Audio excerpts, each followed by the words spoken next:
Today, we're going to compare the Fujifilm X-T4 to the X-T200 for image quality, video quality, and vlogging.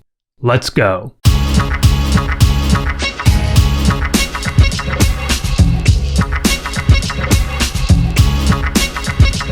What's up everybody? Phil with Tech Gear Fun here. Today I got a video for you. Might not necessarily be a fair fight, but if you're in the market for a Fujifilm camera to vlog with and take some photos, use as a hybrid camera, I've got two of them here today. The X-T200, which is an entry-level camera, and then the X-T4, which is their high-end camera. Both have flip-out screens. Both are considered to be pretty good for vlogging. We're going to go through the differences. We'll look at photo image quality, we'll look at video image quality, we'll do a vlog test in there, and we'll also look at the focusing speed in both photo and video mode.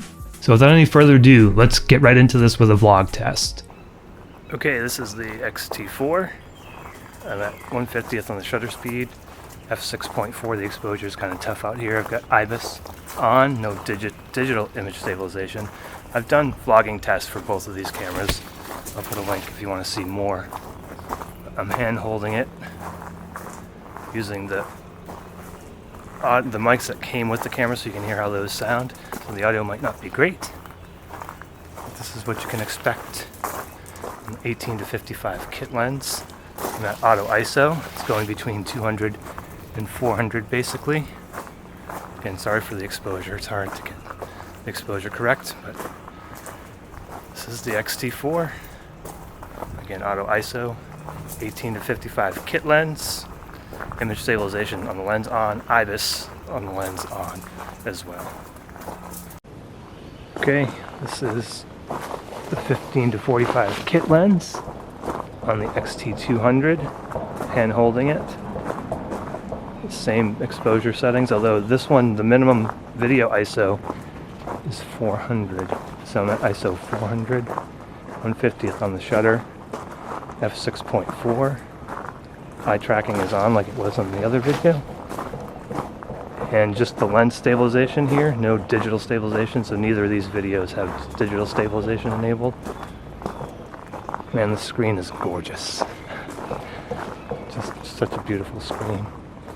Alright, again, so this is the Fuji XT200 with the 15-45 kit lens that comes with it.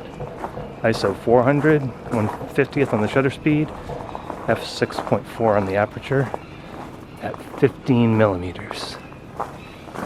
And that's what you can expect. Also, again, I did some videos, vlogging videos for both of these, the XT200 and the X-T4. I'll link those videos in the card and in the description below.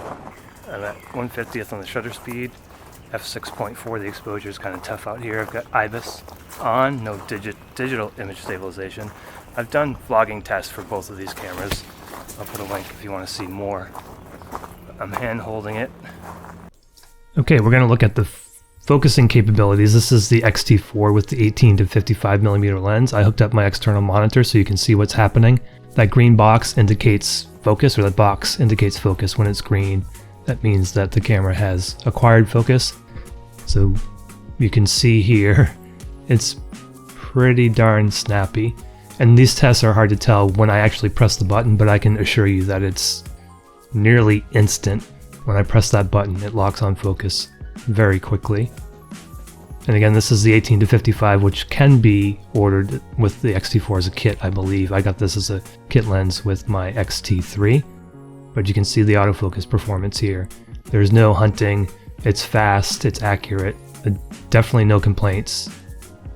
So in photo mode here, we're going to look at photo mode on the X-T200 next. The X-T200 comes with a 15-45 millimeter lens. It's a lower end lens, plasticky, but the X-T200 is a budget camera. The lens still performs pretty well, so this is the autofocus capabilities of the X-T200 with that 15-45 millimeter lens. And again, you can see the details down below on exposure and all that good stuff, but definitely the autofocus is positive, it's accurate, but to me it just felt a little slower. And you can see when I press the button, you'll see, it's hard to tell again because you weren't there, but basically you can see the autofocus motors kind of move, and you can see how long it takes for it to actually snap into focus. So again, no complaints about the autofocus. maybe slower than the XT4, but at almost double the price, I guess you would expect that. And we'll look at some video focusing. So this is on the XT4 again with the 18 to 55mm lens. I've got just the standard focusing mode set. There are 5 different modes. This is mode 1, the general purpose mode, and I've got the focus point set to the center.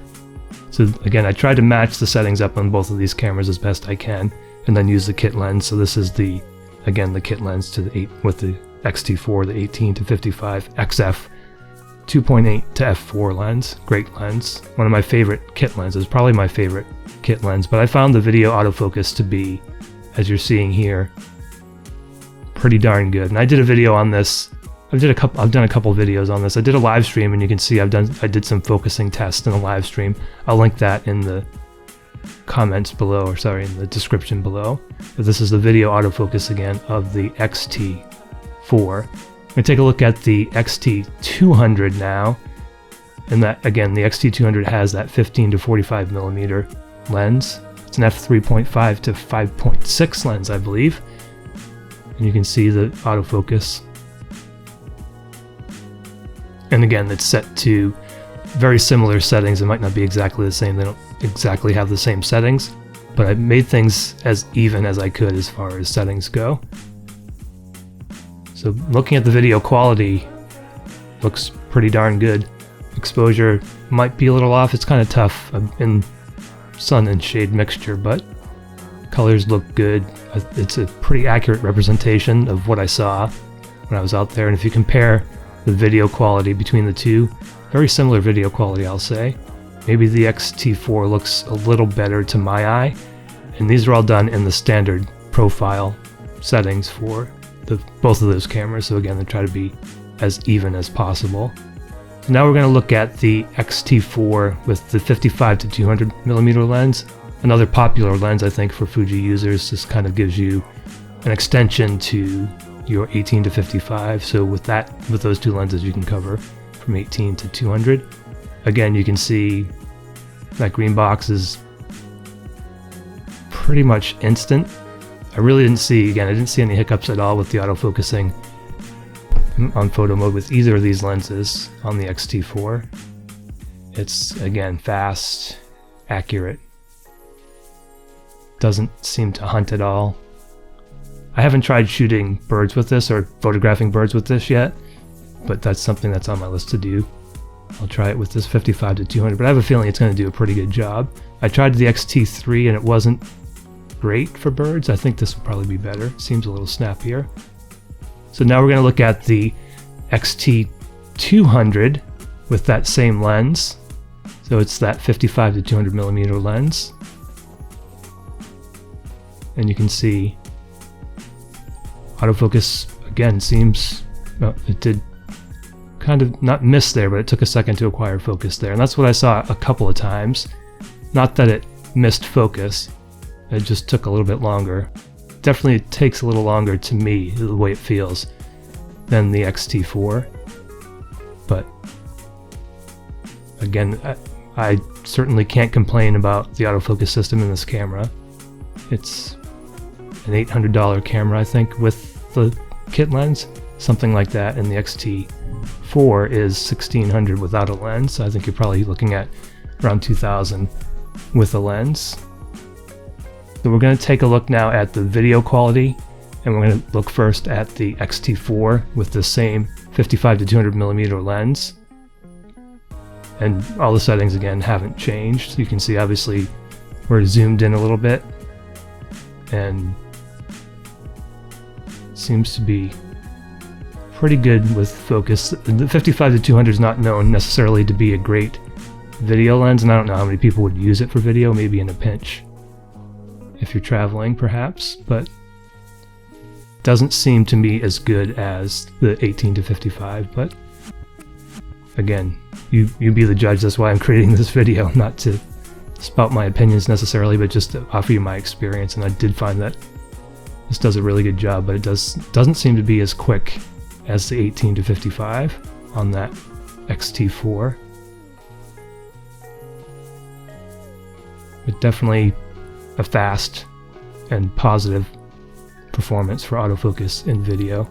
Now we'll take a look at the XT200, that same lens, so it's that 55 to 200 millimeter lens, and you know, here we go. It seems again to be pretty good autofocus. Seems to be fairly fast. No real complaints. I did find with this lens, close focus wasn't necessarily great, and I am at least past the minimum focus distance, but focusing up close with that lens didn't seem to be as good as it was on the XT4. You can see an example of it there. But again, I mean, it's a very respectable performance as far as autofocus goes for both photo and video with the kit lens and with this 55 to 200 millimeter lens. So those were the focus performance that I wanted to show you. Let's now take a look at the pictures. Okay, here we are in the digital darkroom. Just wanted to show you some pictures. I took a couple photos of this peony, so you can see it's the XT4 with its kit lens versus the XT200 with its kit lens, the 18 to 55 and the 15 to 45. You can see slight difference in color. Both photos look great to me. If we zoom in a little bit here, you can see again the XT4 is on the left and the XT200 is on the right, and they're shot in the standard picture profile. So Fuji cameras have a number of different profiles that you can use, but both these photos look good. They look crisp, they look clear, they're sharp. Both those kit lenses do a really good job. So that's the kit lenses. I want to take a look at the 55 to 200. I tried to keep everything the same here, as close to the same as possible. Didn't nail it, but this is the 55 to 200 Fuji lens on both cameras. Again, XT4 on the left, XT200 on the right. Again, slight difference in color. Clarity looks good. Sharpness looks good. Both these photos look good. These are all straight out of the camera. JPEGs, no editing done whatsoever, no cropping, nothing. So I hope you enjoyed that video detailing the differences between the XT4 and the XT200, two cameras you might consider if you're going to vlog. And again, we can see the differences here in those photos. But my conclusion, they're both great cameras. If you've only got $800, certainly the XT200 is a great way to get started in the Fuji system. Looks good for vlogging, looks good for photos, video looks good. Thanks for taking the time to watch this video. I will talk at you again in the next video. If you haven't already, please give a thumbs up and subscribe. Thanks for watching.